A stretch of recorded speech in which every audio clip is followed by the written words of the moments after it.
the rim. Running start for Nico Elorde. Masaglang in transition. High off the glass and in.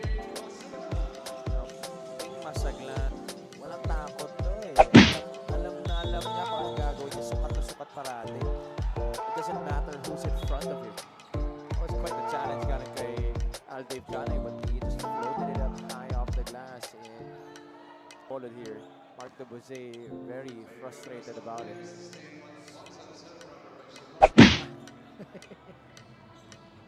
I-review nila ito, no? Double foul yung initial call ni referee Zed Manansala.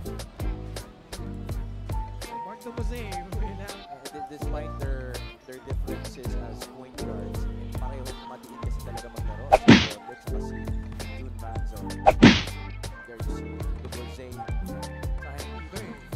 Something to prove. As Adjay jumper that will roll out. At may foul laban sa Jensen on that rebound. Balik lang.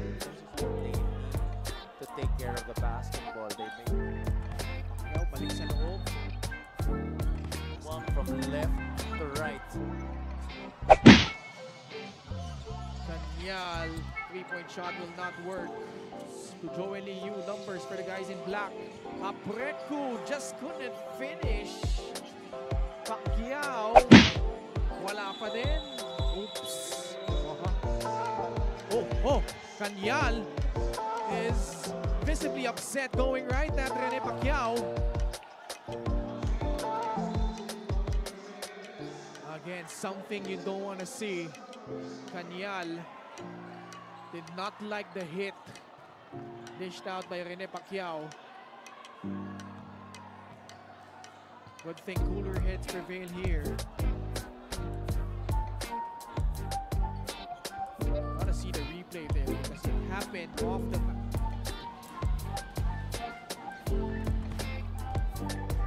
Right? Beside each other, Ayun. Yeah, that was the elbow there. That just might merit an ejection. Buelo din eh. That could possibly. And at this point, if you're Rene Pacquiao, you have to be smarter than that. Exactly, especially because you're already coming from that situation with Nicole Sorella, right? Oh, You want to try your best to try and uplift the image of your team.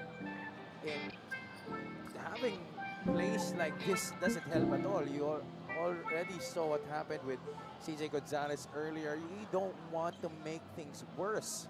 yeah. Totally unnecessary. I understand this is a high contact sport, but it is up to you to be able to keep your emotions in check. That is what is expected of you as professional basketball players. Hirap na nga sa Jensen, wala na nga silang Sorella, Larry Rodriguez still not in uniform. Panipis ng panipis yung frontline rotation ni Coach Elvis. Yun na nga, and he has actually been making a good account of himself in this game already with 10 points. He leads scoring for Jensen sa laro na to. And he's been a problem that Bacolod has not been able to solve in this game, but this possibly will get him thrown out of this game. I'm pretty sure that this is going to be an ejection. And also with Jensen, no Marvin Junicio tonight. So yung options, pabawas ng pabawas kay Coach Elvis. Dealing with injuries to Masaglang, Malacuña. And mind you, Mas Cañal is actually quite a patient guy. He doesn't really respond sa mga kiskisan or sa mga banggaan. Oh. Pero pag ganyan na talaga yung mangyayari, hindi mo rin siya masisi to react that way. Oh yeah, for sure. Because there was the wind-up and clearly the intent to hurt with that play, Javi. Oh yeah, definitely.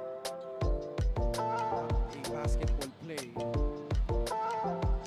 2 minutes and 47 seconds left and no room for that kind of antics, or those kinds of antics here in the MPBL. Coach Pau Havelona patiently waiting for the result. Actually, Marwin is in uniform but hasn't been fielded in by Coach Elvis, surprisingly. Lengthy review at Jensen this past week. This has been quite a whirlwind of events para sa kanila. Monday lang nangyari yung incidente involving Michael Sorella and then Miss Rene Pacquiao. May Baclao. Pwede pa maglaro to eh. Silang dalawa Pwede ni pa. Coach Pau. I really could imagine them playing for this league still. Pero mahirap rin naman talaga maging playing head coach. But at the same time, I think they're giving opportunity Yes. to lesser known players. The younger generation. Upon review, disqualifying foul on number 67, Rene Pacquiao. Rene Pacquiao out of the playing court. Technical foul on Bacolod to Censures for improper bench decorum, second infraction. Again, just to recap, so a disqualifying foul as expected on Rene Pacquiao, and also a technical foul on the Bacolod to Slashers for improper bench decorum.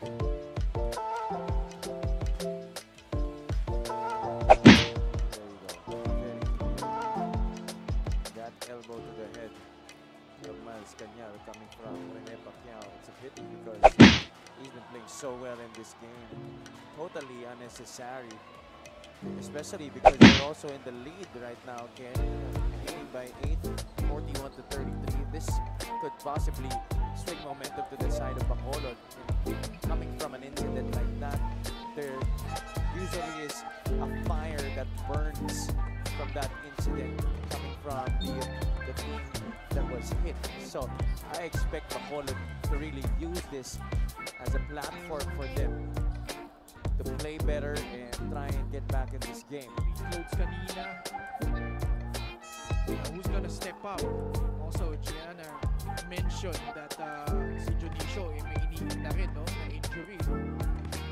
Questionable to check in here. And Coach Elvis is trying to argue that Bacolod should also be called for something graver dahil meron. Okay, tama. So, si Cañal, napituan din ang technical foul. So it's gonna be 2 technical free throws for Mark Cruz. So, 2 technical free throws for Jensen and 2 free throws for Miles Cañal plus ball possession for Bacolod. Mark Cruz, 4 points, 3 assists in 5 minutes. Cañal will head to the line with 2 of his own. Step back and kiss myself. Big time plays make big time plays. Woo!